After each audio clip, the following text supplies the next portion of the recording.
epidemics, everyone's throwing the blame.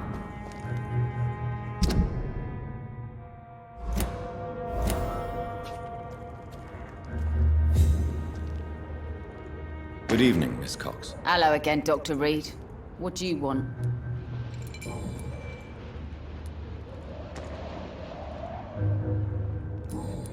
Goodbye, Miss Cox. Perhaps we should have listened to what the idiot had to say first. You again. What do you want?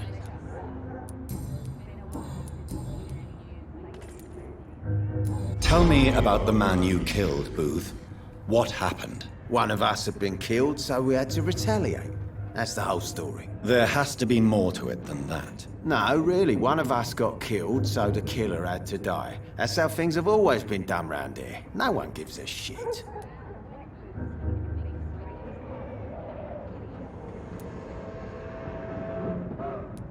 I think you're wrong. Maybe the docks have always been violent, but you can't say the living don't suffer because of it. And then what? Let the commies and the anarchists rule? Nah. We're the wet boot boys. Our fathers died on these docks and they belong to us.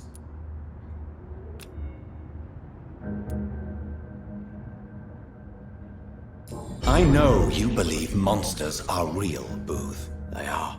I know, I saw one, but no one believes me. Tell me what you saw. It was a few years ago. Clay Cox was still the boss then. He'd sent me to the shipyard to find out who was stealing tools and ropes at night. Go on. First, I thought it was an old lady with a limp. It looked frail and crooked. Then I saw it grab a bloody beam and lift it like it was a stick. I shouted.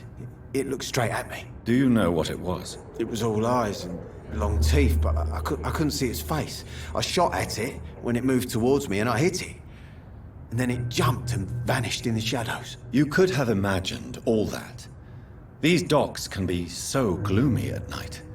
With the fog and the wind and the boats creaking. No, Doctor. That night I saw the fucking sewer dog for real. It's not a beast like the stories say. It's the ghost of an old woman. Bullets can't stop it. But no one believes me. Are your friends mocking you? Even Edwina told me once to never speak about it, but I know what I saw. And it wasn't a human. Not human at all.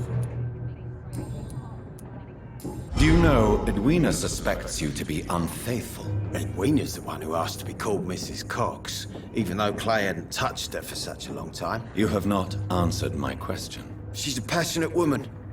I've no doubt she'll shoot me down if I ever betray her, but that's not going to happen. I love her as she is.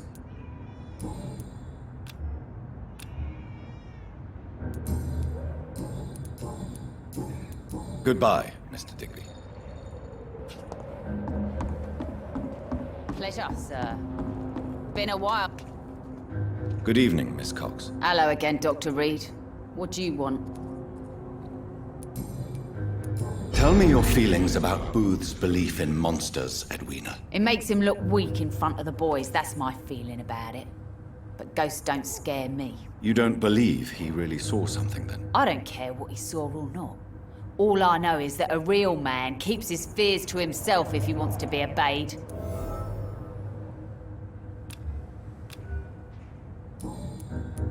I managed to reach the mass grave in Southwark. It was not pleasant. Spare me the details, Dr. Reid. All I want to know is what happened to those bastards who owed me money. I'm afraid those bastards, as you call them, are in the mass grave. Dead? Shit. That money would have been useful. Well, I'll tell my boys to avoid the place if it's that dangerous. Yes. Everybody should avoid that place until further notice. Okay then, Doctor. It looks like you deserve your reward after all. The Wet Boot Boys thank you for your help. Can I see what you have to sell? As long as you have money, I'll show you all I have.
Evening, Rufus. Evening, Mr. Reid.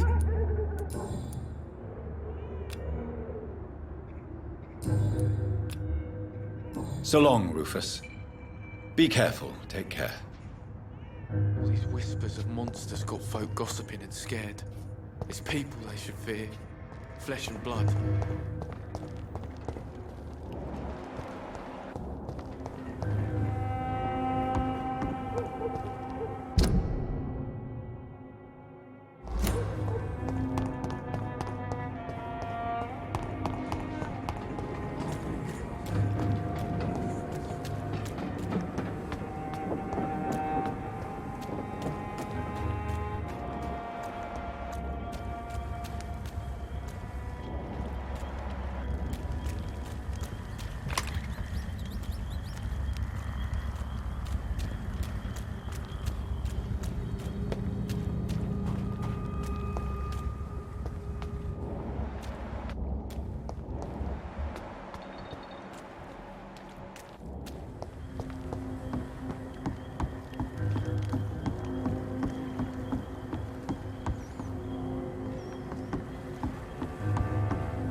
Pleasure, sir. Been a while since we've seen any new faces round here.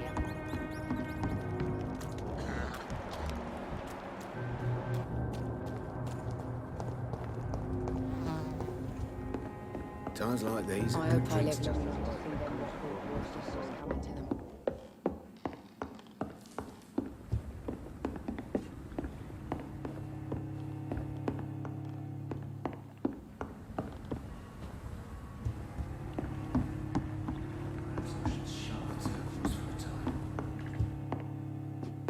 Poor Jack.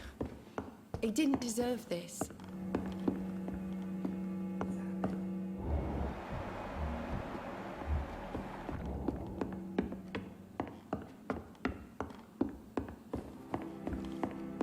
So few clients. With the epidemic, no one dares go out.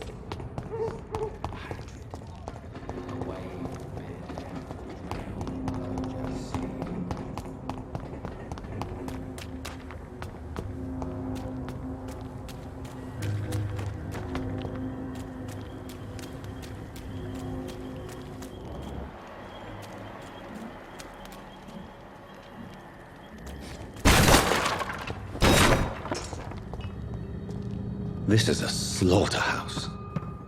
It's locked.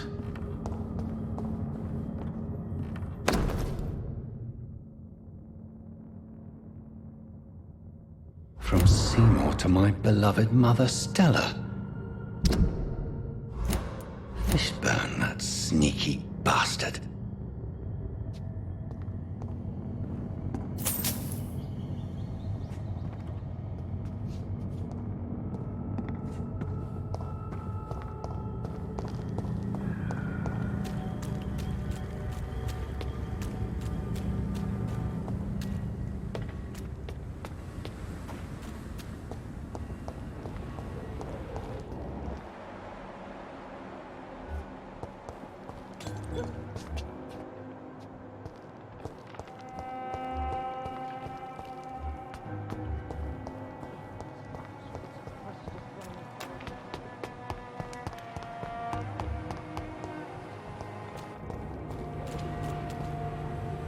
Good evening, Mr. Fishburne. Yeah.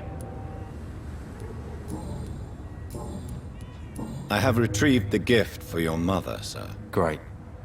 Give it here then and take this for your trouble. I also found the corpses.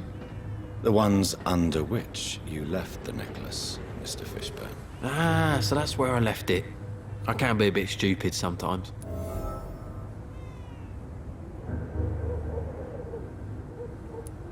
As a man of science, I'd like to try to understand why you killed those people. Why does there need to be a reason?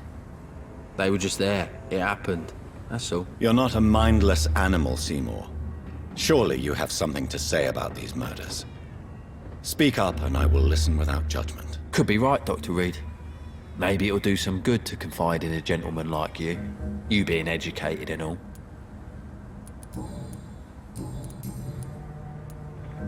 Tell me about your victims, Seymour.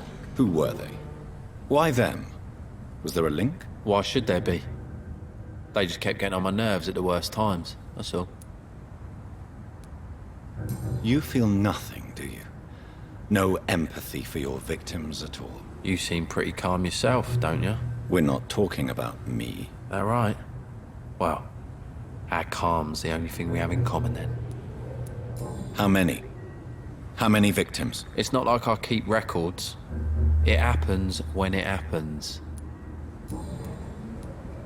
Did you take pleasure in killing them, Seymour? All those people, all those lives extinguished. I take no pleasure from it. Just gives me peace. Stills the anger. For a time. This rage you feel, have you ever been able to control it? Resist it? I tried. For my mum. I tried for her. Telling the truth made me feel better. For a while. Don't you think you should seek help? Talk to someone you trust, someone who cares about you. No. And don't dare speak about me to your colleagues either. Keep your mouth shut tight. Especially about my mum. Why is your mother protecting you, Seymour? I'm her son. She's the only one who knows me. Sometimes I think she knows me better than I know myself. I understand you love her, but can't you see the awful situation you've put her in? Do you think my mum would have a better life if I were dead? She seems so sad to know me sometimes.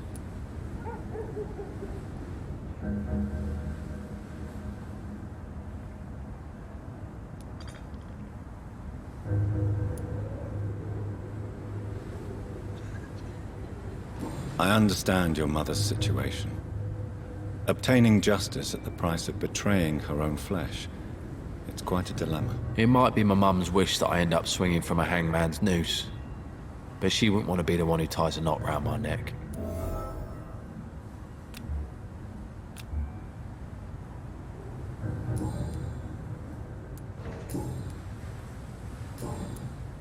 Goodbye, Mr. Fishburne.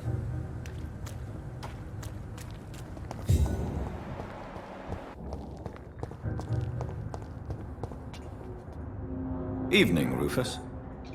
Evening, Mr. Reid.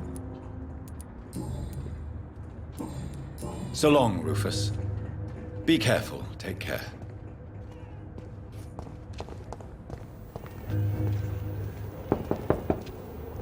Good evening, Mrs. Fishburne. May I come in, please? Of course. Dr. Reid. I'm not sure the epidemic is what worried... What can I do for you, Dr. Reid?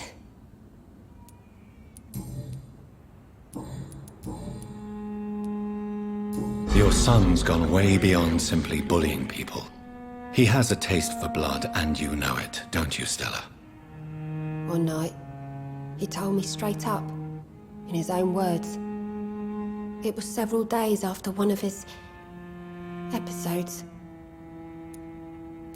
Why did he confess? Did you suspect something? No. I guess he wanted his old mum to help him fight his, demons. Did Seymour tell you everything that night? More than I could stand. The words he used to describe his hate, his rage, how he feels when he's done it. Stella, I know you are ashamed of your son's crimes. So why do you protect Seymour? I can't report my own son, can I? Not a burden I could bear. Burden? How do you mean? They'd hang him for sure. I won't send my only son to his death.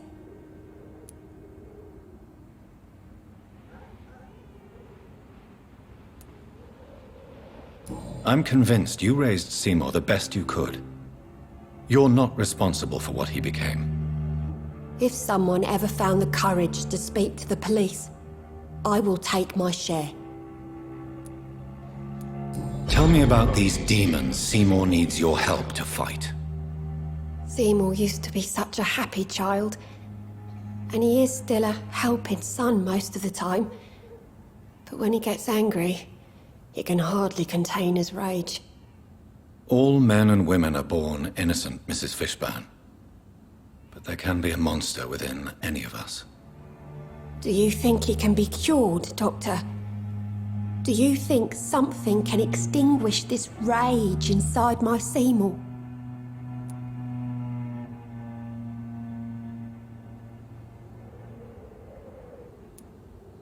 Science has only just begun to investigate the mysteries of the human mind.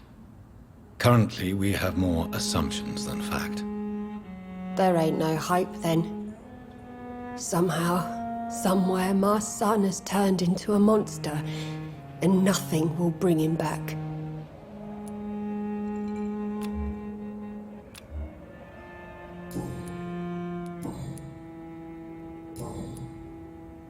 Goodbye, Miss Fishburne. Take care of yourself.